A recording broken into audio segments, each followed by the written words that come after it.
Olá, amigos da TV Nova Luz, do Grupo Espírita Eurípides Barçanufo. Sejam todos bem-vindos a mais uma noite de estudos que felizmente nós temos a disponibilidade de utilizar a internet na divulgação dessa doutrina espírita e especialmente para nós nesse momento em que praticamente todas as atividades de estudo das casas espíritas, né, estão suspensas, e então nós temos oportunidade de nos encontrar nesse ambiente virtual e de continuar os nossos estudos. Por isso somos imensamente gratos tanto à TV Nova Luz quanto ao Grupo Espírita Eurípides Barçanufo, o Recanto da Prece, por essa oportunidade que temos hoje.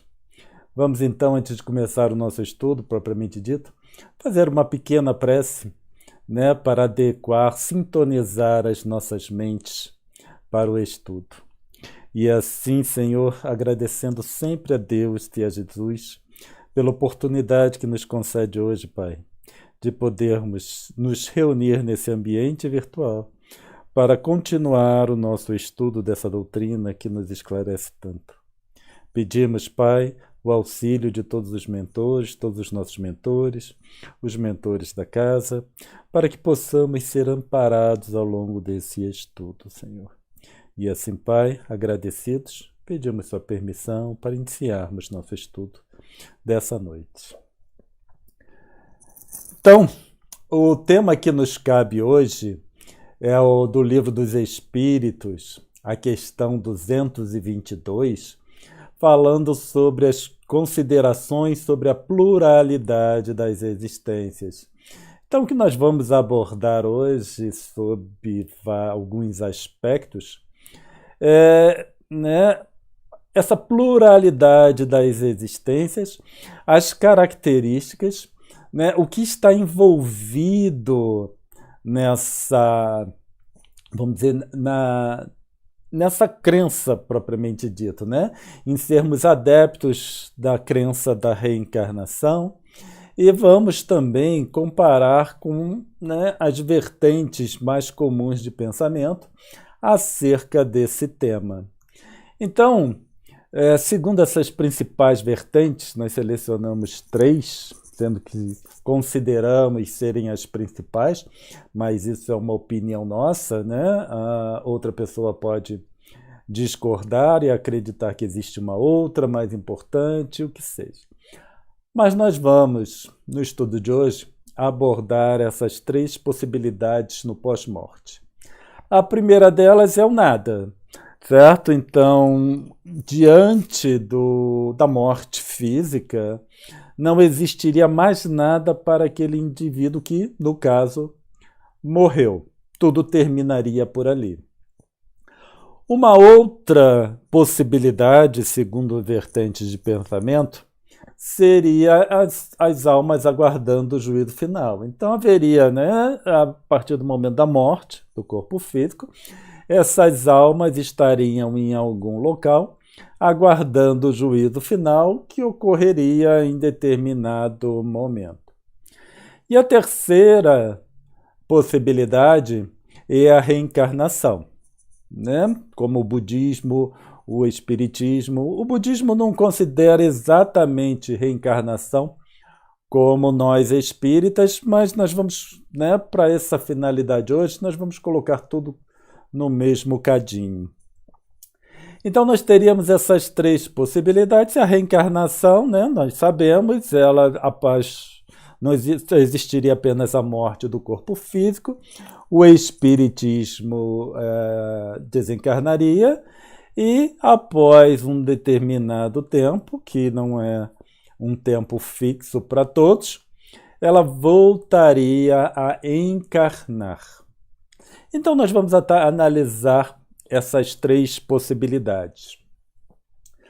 Quando nós consideramos o nada ou o niilismo, nós vamos pensar que, para aqueles que são adeptos desse conceito, deve ser uma fonte de sofrimento muito grande, porque nesta crença nós viveríamos aqui durante um período e depois tudo terminaria.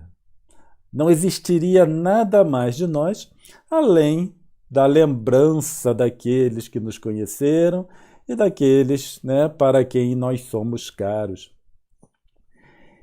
E aí, quando nós pensamos que tudo termina, nós podemos também pensar que nada vale a pena, certo?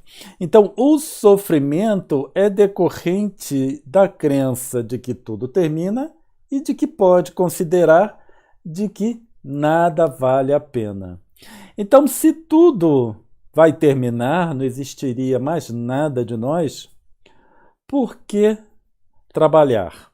Por que dedicar esforço para um aprimoramento que não teria continuidade? Agora, existem algumas questões interessantes sobre essa crença do nada. É que não se sabe como há a formação da consciência. Como a consciência se forma? Não sabe. É uma questão puramente mental ou material. Então se diz que é um epifenômeno da matéria. É um fenômeno relacionado com a matéria em si que dá formação à própria consciência. Mas como isso se forma, não se sabe. Agora, se eu posso acreditar que a consciência é decorrente da matéria de uma forma que eu não sei, apenas ligações neuronais, né, das células, por que eu não posso acreditar que essa consciência seja de uma natureza espiritual? Certo? Porque muitas vezes, quando estamos diante de uma crença qualquer, nós pensamos que ela explica tudo. Mas não necessariamente. Quando vamos analisar em maior profundidade, quando falamos nesse tipo de assunto, uma crença não necessariamente descarta a outra. Certo? É igual, eu não acredito em Deus, por exemplo. Tá. Aí chega para o outro, prova que Deus não existe. Eu não tenho como provar que o Deus existe, mas ele também não tem como me provar, por exemplo, que Deus não existe. Então isso é uma discussão que não chega a lugar nenhum, certo? Um não prova para o descrente que Deus existe, em compensação, o descrente também não consegue provar que Deus não existe. Então, qual é mais fácil de acreditar? A consciência decorrente da matéria, certo? Proveniente das ligações neuronais das células, ou acreditar que seja proveniente de uma natureza espiritual? Para mim, uma não exclui a outra, porque não sabemos nem como a consciência é decorrente da matéria, nem sabemos exatamente como ela é proveniente de uma natureza espiritual, por exemplo. E vamos então ao juízo final, né? Aquela crença de que há uma existência apenas, e depois, quando chega ao seu fim, a alma permanece em algum local, aguardando o juízo final. E ali no juízo final, ou vai para o céu ou vai para o inferno. Ponto. Quando nós analisamos o nosso comportamento, nós verificamos que perfeito nós não somos. Eu não posso dizer que eu sou perfeito. Eu não posso dizer nem que eu seja bom. Certo? Então a possibilidade de ir para o inferno é grande. Quando nós pensamos, né, nós analisamos o nosso comportamento. E analisando, em geral, o comportamento da humanidade, ela não é assim muito compatível com o céu. Então a probabilidade de ir para o inferno é grande. Como a probabilidade de inferno é grande, isso é uma causa de sofrimento. Depois que eu desencarnar, ou no caso morrer, eu vou para o inferno e ali permanecerei durante toda a eternidade. É muito sofrimento. Então, para evitar o sofrimento, não se pensa a respeito, nem se analisa, certo? Porque se eu me analisar, eu verifico que eu não sou tão bonzinho assim. E aí a probabilidade maior é que eu vá para o inferno. Ir para o inferno me causa sofrimento, então eu prefiro não pensar a respeito. E nem me analisar, vou continuar me considerando ótimo, certo? E com a certeza de que eu vou para o céu. Mas, obviamente, que isso é, né, uma falácia. Agora, se nessa concepção a alma é criada no evento do nascimento ou na concepção, certo? Agora, eu acreditar que a alma seja criada no evento do nascimento ou na concepção não é a mesma coisa que eu acreditar que ela foi criada anteriormente? Qual a diferença? Certo? Eu acreditar que ela foi criada no momento do nascimento ou eu acreditar que ela foi criada anteriormente. Uma coisa também não descarta a outra, porque se eu acredito numa coisa, eu posso perfeitamente acreditar na outra coisa. Então nós verificamos que não é algo tão simples quando nós analisamos em maior profundidade, porque a nossa tendência é apenas que uma crença descarta a outra. A minha crença de que, por exemplo, a alma é criada no momento do nascimento descarta a anterioridade da alma, mas não descarta, certo?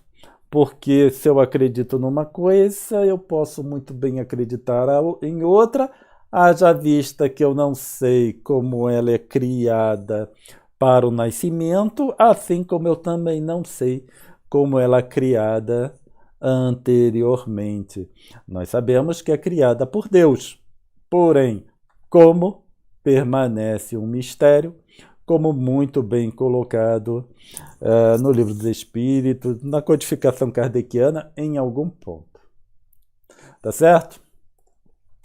Então, quando nós pensamos em reencarnação, nós temos, né, é só um resumo do que foi falado até agora. A consciência decorrente da matéria. Então, por que não ser decorrente de uma natureza espiritual? A alma é criada no nascimento. Então, por que não anteriormente? A alma não tem fim e nasce uma vez. Então, por que não nascer várias vezes? Isso é interessante, certo? Porque nós vemos que, independente de como o indivíduo acredita, ou do que o indivíduo acredita, ele pode muito bem se reportar à reencarnação, seguindo a mesma lógica do seu pensamento. Então, se eu seguir a lógica do nada, a lógica materialista, eu posso muito bem chegar na lógica da existência dos espíritos. Se eu sou adepto da lógica de alma criada no nascimento, eu posso muito bem, pela lógica, chegar na anterioridade da alma.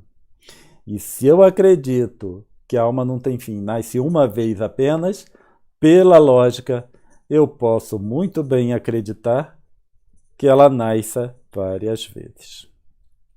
E é interessante, porque uma coisa não descarta a outra. E quando nós pensamos e analisamos de forma geral, nós percebemos que a existência de espíritos e a encarnação são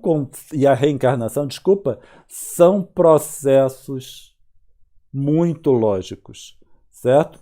E podemos dizer mais lógicos do que os outros, porque nós conseguimos englobar os outros no próprio conceito da reencarnação.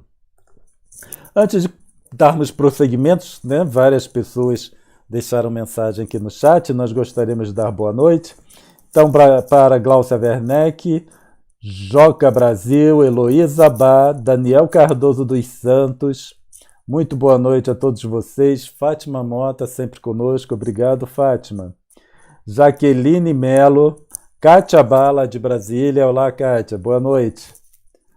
Lúcia Dutra, Maria Aparecida Almeida, Margarida Saraiva, Lilian Rodrigues Marques, Vimerson Santos, Zenilda Ângela, Denise Magalhães de Curitiba. Muito boa noite, Denise. E aí são todos, certo? Então, quando nós analisamos tudo isso, a reencarnação passa a ser de uma lógica bastante clara e bastante lógica, certo? Dando continuidade, então, aos nossos slides, nós temos o que é a reencarnação. Reencarnar é tornar a nascer em algum momento após o término de uma vida corporal. Então, é um processo de nascimento e morte, quando nós falamos em termos materiais, e de encarnação e desencarnação, quando nós falamos em termos espirituais, em termos do espírito.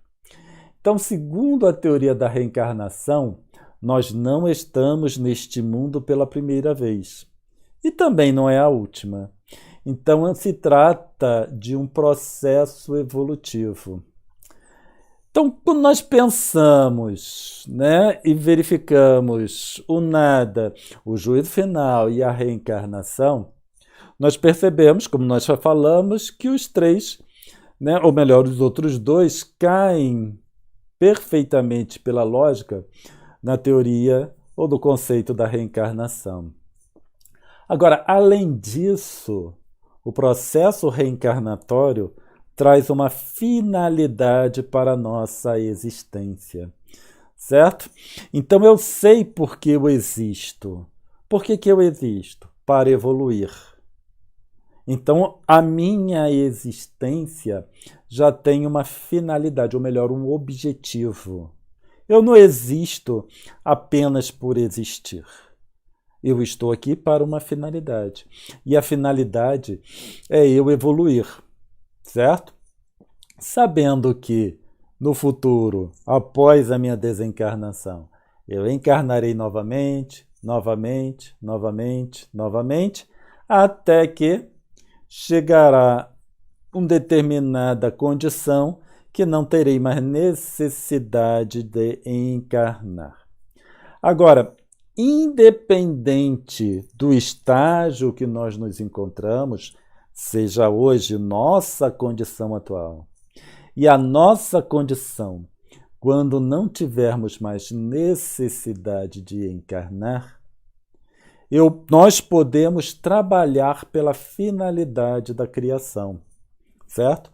Só que o que eu faço hoje será diferente do que eu farei quando não precisarei mais encarnar. Mas hoje eu já posso trabalhar pela finalidade da criação. E qual é a finalidade da criação? O amor entre os homens. Eu já posso trabalhar para estabelecer o amor entre os homens. Eu consigo abranger a humanidade inteira? Não. Agora a questão é, eu preciso abranger a humanidade inteira? Também não. Porque no momento, na condição que eu me encontro, isso não me cabe. Não me cabe abranger a humanidade inteira. Eu não tenho condições de ter. Mas eu posso abranger aqueles com os quais eu tenho algum tipo de contato, certo? E podemos fazer isso através dos nossos exemplos, através do exemplo e também através da palavra, divulgando a doutrina espírita sempre que surgir oportunidade. Não no sentido de forçar essa doutrina aos outros, mas surgindo a oportunidade, nós podemos e devemos aplicar alguns conceitos da doutrina no intuito de esclarecimento. Eu tenho por prática o seguinte: eu sempre deixo a conhecer que eu sou espírita, ponto. Mas eu evito impor a doutrina aos outros.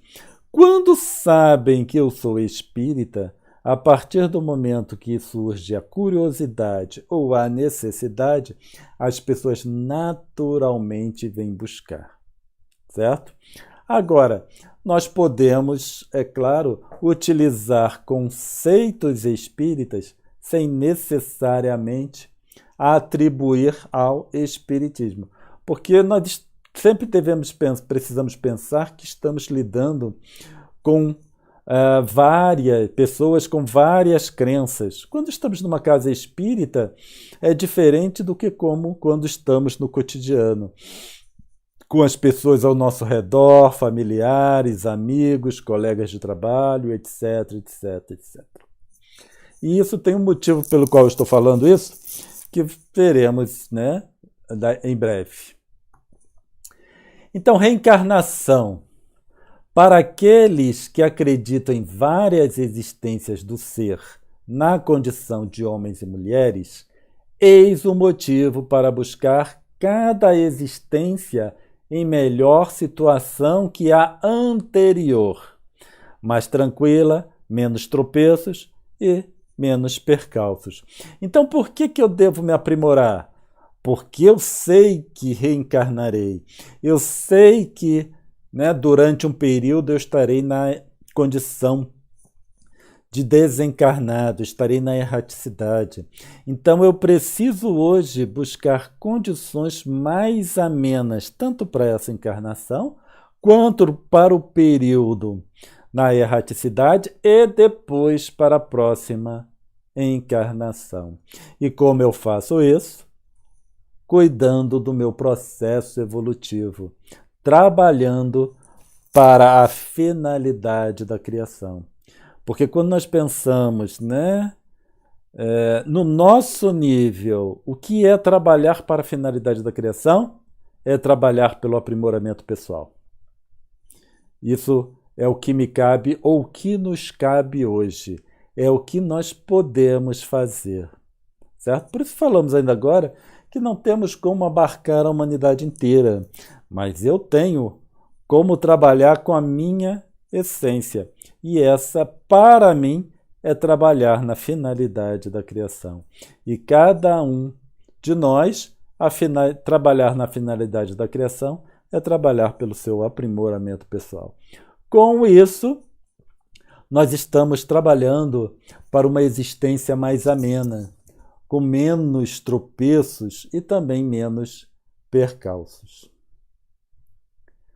No juízo final, para aqueles que acreditam em um juízo final, que em apenas uma experiência física, o motivo para buscarem uma situação mais confortadora para quando daqui partirem.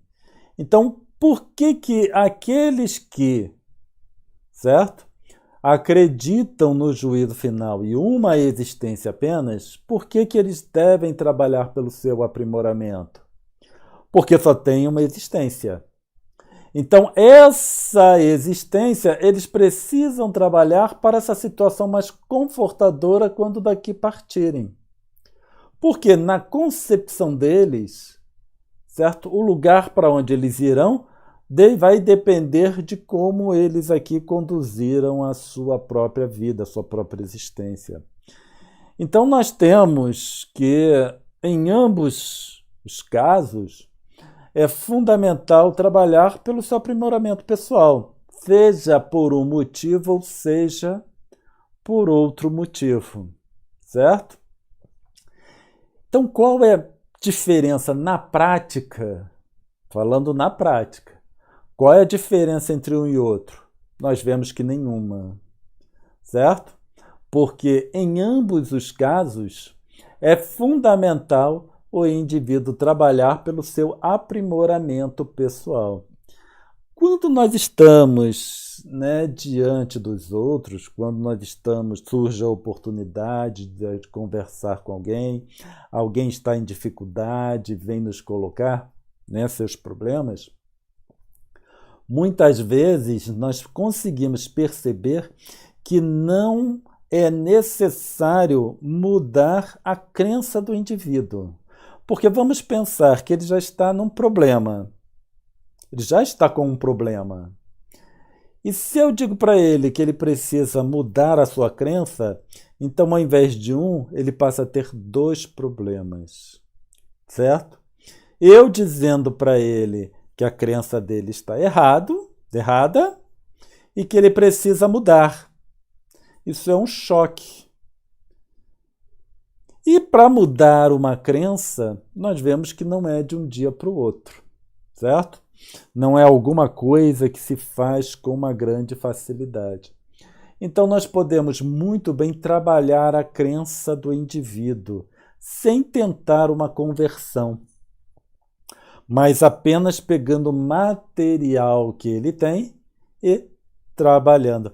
Muitas vezes são enfermidades graves que o indivíduo está passando e nós precisamos reconfortá-lo na sua crença. Isso é a prática da caridade. Isso é trabalhar pela finalidade da criação. Imagina, né? Devemos tomar para nós. Imagina alguém chegando para nós no momento de dificuldade e nos dizendo que nossa crença está errada. Certo? É alguém que eu vou buscar auxílio, porque eu acredito que ele possa me auxiliar. E aí ele me diz que toda a minha crença está errada, que eu preciso mudar.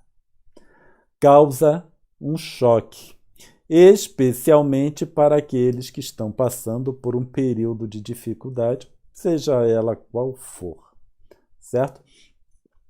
Então nós vemos que seja uma ou seja outra, nós podemos trabalhar o indivíduo na sua própria crença para a transformação pessoal. Que isso é a finalidade que nos cabe enquanto encarnados nesse mundo de expiações e provas. Trabalhar pelo nosso próprio aprimoramento. Agora ainda tem o terceiro caso, o nada, certo? Então nós precisamos também contemplar na nossa abordagem de auxílio aos nossos irmãos, sejam eles qual forem, certo? Também aqueles que não acreditam em nada. Ou melhor, que acreditam que o nada existirá depois da morte. Então, para aqueles que em nada acreditam além da existência material, eis o motivo para aproveitarem o tempo que resta para buscarem uma vida mais amena, tão temporária e tão passageira. Então, né, eu só tenho essa vida. O que eu faço com ela? Eu preciso aproveitá-la da melhor forma possível. Agora, o que é aproveitar da melhor forma possível? É agindo adequadamente para estabelecer um estado de saúde física e mental. Porque aquele que chega até nós, ou chega, né, a alguém pedindo ajuda e ele não acredita em nada, ou melhor, que o nada existe depois da morte, é porque ele já conseguiu perceber que as suas atitudes estão lhe causando dano. Certo? E quando chega a esse ponto, ele precisa de um auxílio. Dizer para ele que ele está errado, o seu pensamento, novamente, é juntar um outro problema a alguém que já tem um problema. Então, ao invés de um, ele passa a ter dois problemas. Então, nós podemos apresentar para ele como ter uma vida mais amena, uma vida de melhor qualidade, aproveitando mais a sua saúde. Porque esses que pensam que precisam aproveitar a vida de forma inadequada, com bebidas, drogas, etc, etc, etc, e, noitadas, noites em claro, eles estão apenas prejudicando a sua saúde e vão sentir os efeitos quando a idade estiver mais avançada.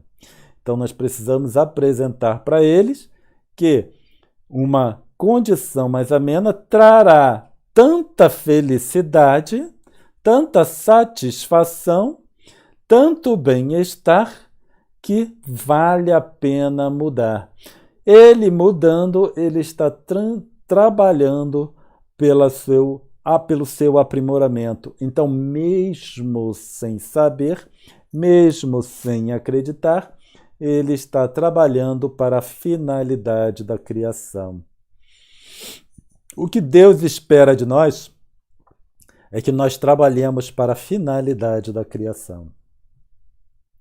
Então, na visão reencarnacionista, uma vida é um tempo curtíssimo comparado com a eternidade. Então, olha só, né? Na nossa visão reencarnacionista, é muito comum nós trabalharmos com esse conceito, e isso foi apresentado na codificação, que a nossa vida corporal, seja ela 50, 60, 70, 80, 100, 150, 200 anos, certo? Mesmo extrapolando lá para os 200 anos, mesmo assim é um tempo muito curto quando nós comparamos com a eternidade. Então, justifica um trabalho para o nosso aprimoramento durante um período curto para aproveitarmos condições mais amenas para toda a eternidade. Isso é válido para a visão reencarnacionista, assim como a visão do juízo final. Agora, na visão nihilista e na visão do juízo final, a vida é tudo que há, certo? Então, nessa vida, na visão lá do nada, e também a do juízo final, esse período de encarnado é tudo que existe para, né, a sua vida. Se isso é tudo que existe, então isso é a própria eternidade. Então, para aquele que acredita no nada, por exemplo, essa sua existência é a própria eternidade. Então, ele vai buscar uma vida mais amena para a eternidade. Por que nós dizemos que para a visão do nada, esse período da vida é toda a eternidade? Porque é tudo que existe, certo? Tudo que existe. Não importa para onde ele olhe, tudo que existe é entre o seu nascimento e a morte. Então, por isso, para ele, é a eternidade. É todo o tempo. Eternidade no sentido de todo o tempo. Engloba todo o tempo. Isso é eternidade. É aquilo que engloba todo o tempo, ou todos os tempos. Então, para ele, entre nascimento e morte, engloba todos os tempos. Então, é a própria eternidade.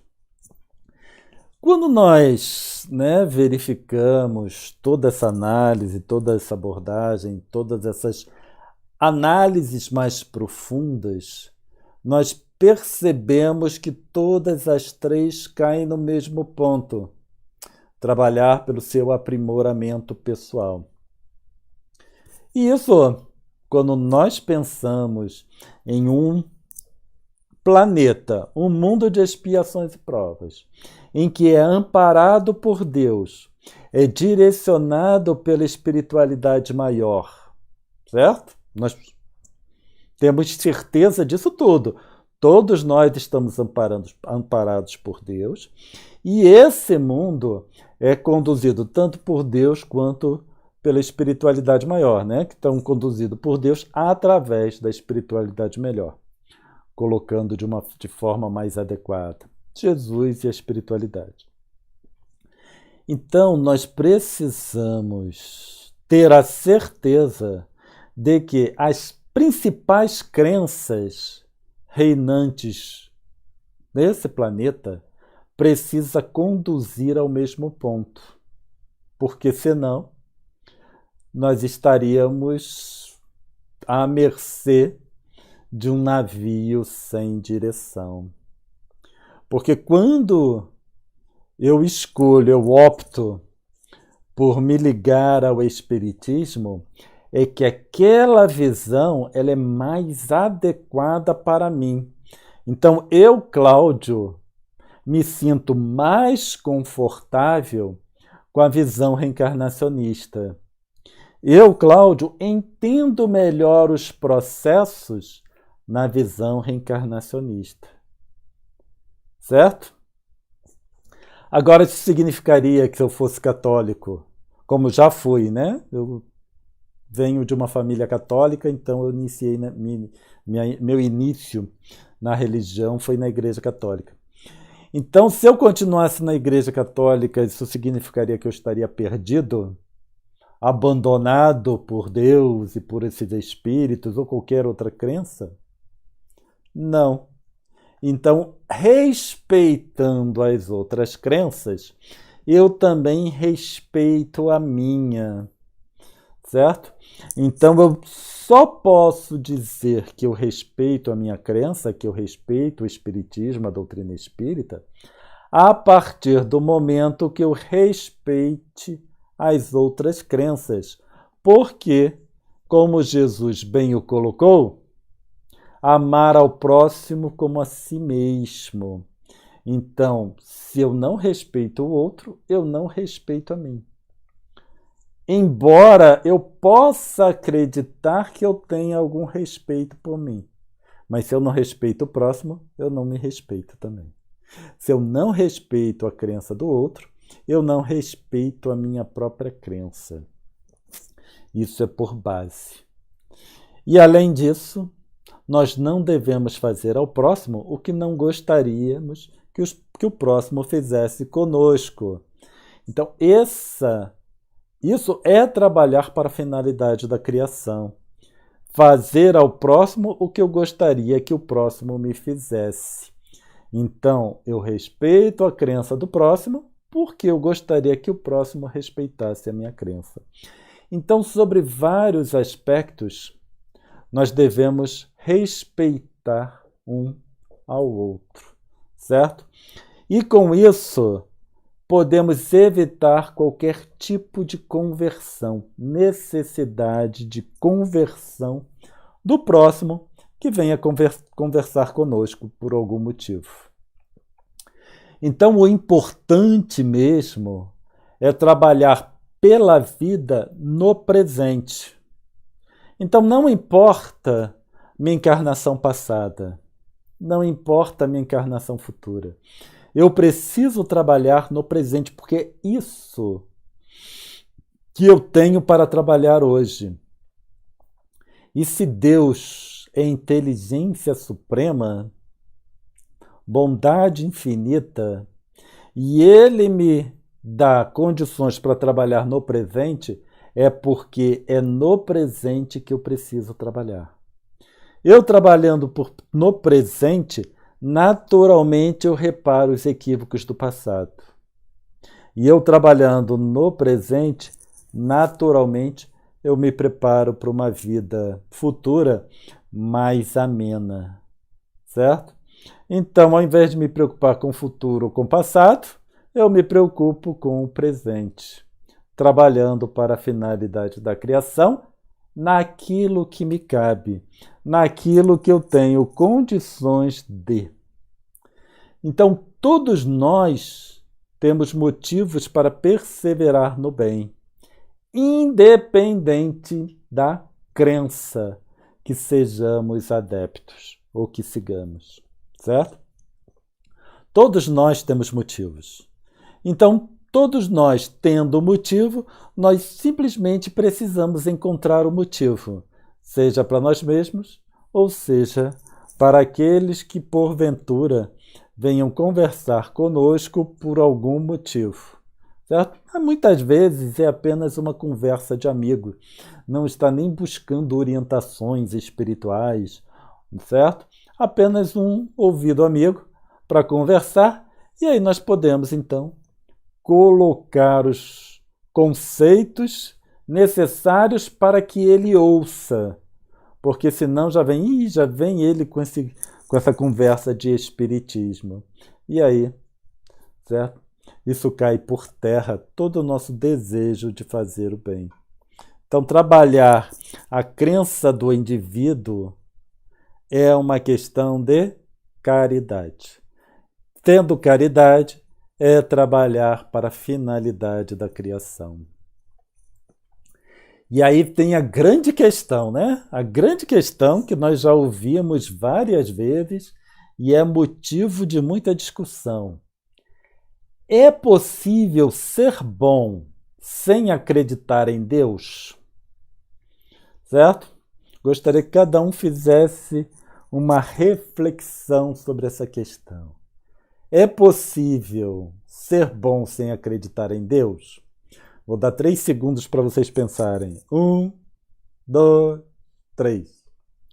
Nós podemos responder a essa questão, essa pergunta, formulando uma outra pergunta. Essa aqui. Como pode ser mal acreditando em Deus? Então nós vemos muitas pessoas que acreditam em Deus, mas com um comportamento inadequado. Então, se nós vemos pessoas que acreditam em Deus sendo mais, nós precisamos também acreditar ou reconhecer que é possível ser bom sem necessariamente acreditar em Deus. Certo? Nós vemos o nome de Deus ser utilizado de formas mais incorretas possível.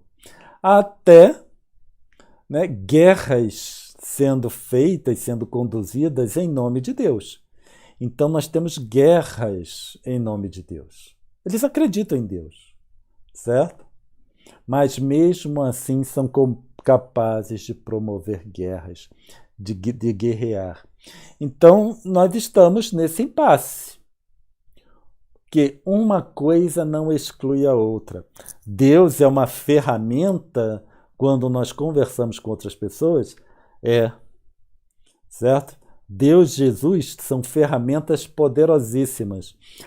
Agora, se outra pessoa não quer ouvir nem de Deus, nem Jesus, então ela deixa de ser uma ferramenta valiosa. E aí nós precisamos, certo? Usar outras ferramentas, não tão boas, não tão poderosas, mas são outras ferramentas. Então, diante do incrédulo, nós podemos indicar o caminho adequado sem a necessidade de buscarmos a conversão do indivíduo. Nós não precisamos convertê-lo, nem devemos convertê-lo. Certo? Nós precisamos orientar. E essa orientação passa a ser fundamental. Nós precisamos analisar o indivíduo, quando ele vem, né, conversar conosco, seja como for, mas diante do indivíduo, das necessidades do indivíduo, nós orientamos qual seria o caminho mais adequado. E isso é válido para amigos, para familiares, filhos, pais, avós, vizinhos, alunos, qualquer um, certo? Porque, né, como professores, muitas vezes estamos diante de uma turma de alunos com diversas dificuldades. E aí nós precisamos agir pontualmente de acordo com a necessidade individual de cada um. Certo?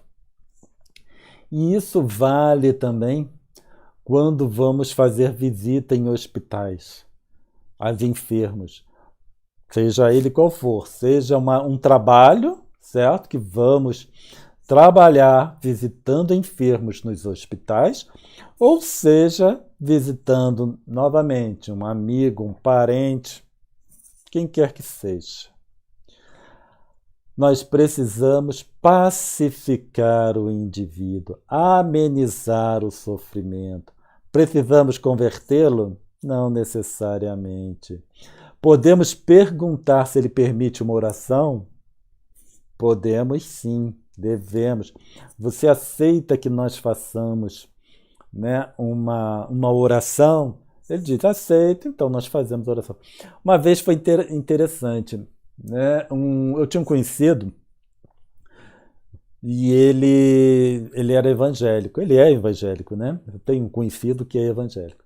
Então a filha dele estava para fazer uma cirurgia bastante grave, né? Bastante séria. Eu cheguei para ele e falei assim, ele sabia que eu era espírita. Você me passa o nome, o endereço do hospital, que eu vou colocar lá na caixinha de preces da Casa Espírita. Ele olhou para minha cara e falou que não. Ele não queria prece espírita, certo? Vou trabalhar numa conversão, vou explicar para ele o que é espiritismo, vou explicar que era só uma prece. Ele já tinha um problema grave, que era a cirurgia da filha. Era uma cirurgia grave, certo? Então o problema dele já era grave, ele já tinha um problema grave. Qualquer coisa que eu falasse seria uma falta de caridade de minha parte. Ia apenas causar um estresse maior para ele, porque ele não queria aquele tipo de conversa. Então eu simplesmente, né, aceitei, me retirei e nada impediu que eu fizesse uma prece direcionada para a filha dele, certo? Uma prece pedindo para Deus, né, e para Jesus auxiliarem. Então, como ele era um evangélico, eu sei que ele tem uma relação com Deus e Jesus. Então eu fiz apenas uma prece, mesmo sem ele saber, uma prece apenas para Deus e Jesus, certo? Para amparar a filha. Não pedi a mentores, não pedi, né, a nenhum espírito conhecido, porque eu não estava fazendo uma prece para mim. Eu estava fazendo uma prece por quem não gosta desse tipo de assunto. Apenas Deus e Jesus. Então, a gente respeita a crença do indivíduo.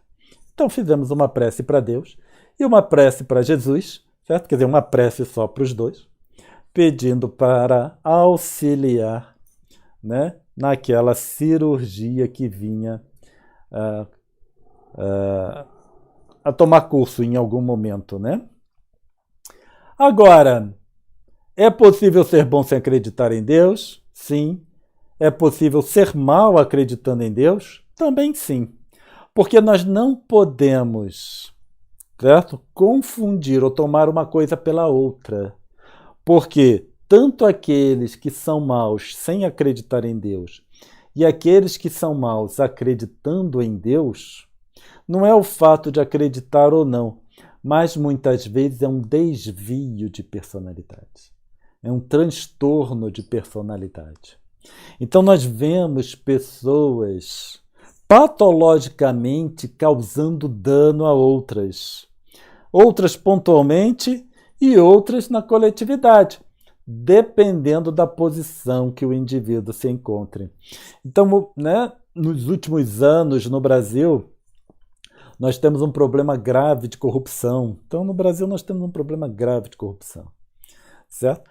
E a corrupção em si, ela causa dano a um número muito grande de pessoas quando nós estamos falando dos dirigentes dessa nação, seja lá em que nível esteja. Estamos falando de forma geral, sem identificar esse ou aquele. Então, nessa causa de dano para a coletividade em larga escala, assim como em pequena escala, nós podemos estar falando de transtorno de personalidade. Então, o indivíduo trazendo esse transtorno, apresentando esse transtorno, independente da sua crença, ele irá forçosamente causar algum tipo de dano. Então, personalidade, para nós, né, identificarmos o que é personalidade, ela pode ser definida como um sistema organizacional de individualidade que modela a forma de interação de uma pessoa com o ambiente, certo? Então, quando nós falamos um sistema organizacional que modela a forma de interação com pessoas e o ambiente, nós estamos falando de amar o próximo como a si mesmo, porque é um modelo de relacionamento. É como eu interajo com aquelas pessoas ao meu redor e também com o ambiente, o respeito ao ambiente. Agora, personalidade, ela é diferente de caráter. Isso nós tiramos desse artigo, né, que está mencionado aí embaixo. Embora sejam intercambiáveis, os termos personalidade e caráter são diferentes no sentido em que se entende como caráter um padrão consciente e intencional de comportamentos passíveis de modificação com fundamento na análise e na alteração da visão do mundo. Então, quando nós verificamos a necessidade, e por isso que nós vemos a reencarnação, em que o espírito, né, ainda é, como consta na codificação, é suscetível de uma indução por parte dos responsáveis, dos pais dos responsáveis, daqueles que são, né, responsáveis pela criação daquela criança.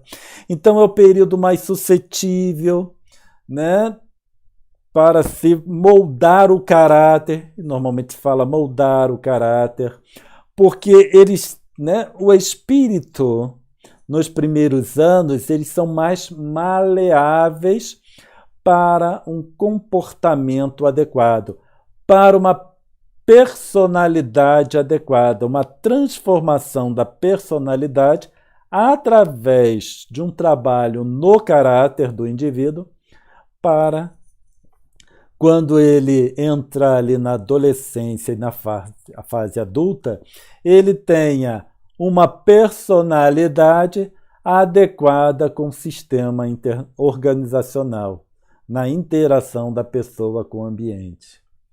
Então, nós não temos como atuar na personalidade do indivíduo, mas nós podemos atuar no caráter do indivíduo, certo? Especialmente nesses primeiros anos.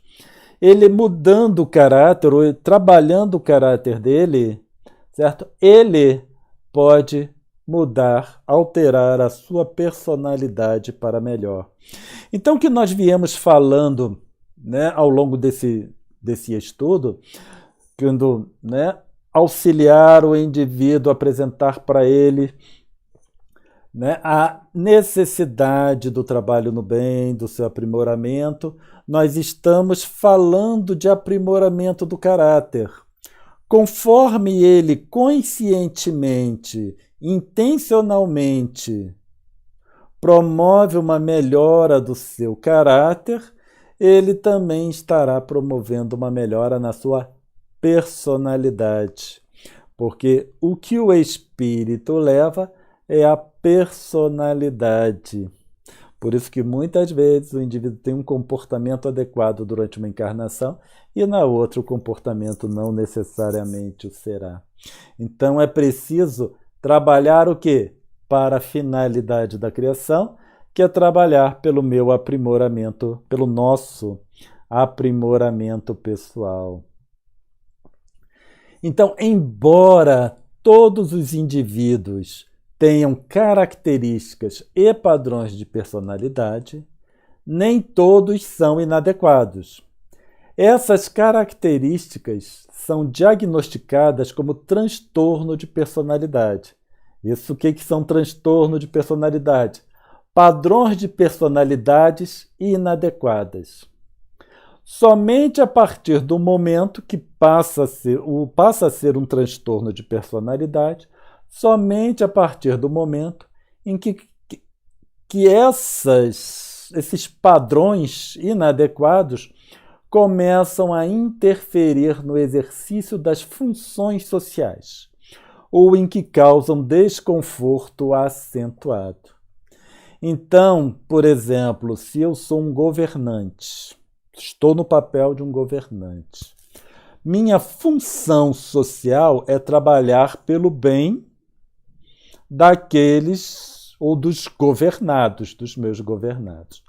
A partir do momento que eu estou fazendo uso de corrupção, causando danos aos governados ou à população, significa que eu estou apresentando um transtorno de personalidade. No nível mais para nós, certo? No nosso dia a dia, que não somos governantes. A partir do momento que eu causo dano para o meu vizinho, para um familiar, para um colega de trabalho, eu não estou trabalhando para a finalidade da criação. Então, isso é um transtorno de personalidade.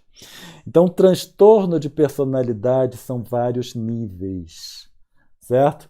Então, diante de um receio de uma perda de um emprego, por exemplo, em que sou, levado ou me presto a fazer certas coisas que são contrários aos ensinamentos da doutrina espírita, por exemplo, mas eu cedo para, por exemplo, não perder o emprego, para ganhar um pouco mais de dinheiro, ou seja o que for, se o indivíduo aceita isso, é porque ele já traz um transtorno de personalidade, certo?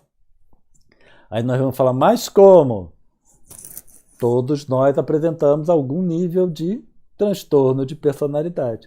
Se nos reportarmos lá aos primeiros cristãos, em que eles colocavam a própria vida, sacrificavam a própria vida para fortalecer os ensinamentos de Jesus, ali mostra uma personalidade forte, independente, certo? Do que eles estão a braços, eles não abrem mão das suas crenças, dos ensinamentos de Jesus. Nós falamos, nos reportarmos lá aos primeiros cristãos, mas hoje, século XXI, muitos cristãos ainda sacrificam a própria vida em nome da sua crença. É que muitas vezes nós não entramos em contato. Mas muitos países em que o governo é ditatorial, por exemplo, que perseguem crenças religiosas de todas as espécies, inclusive os cristãos, eles sacrificam a própria vida.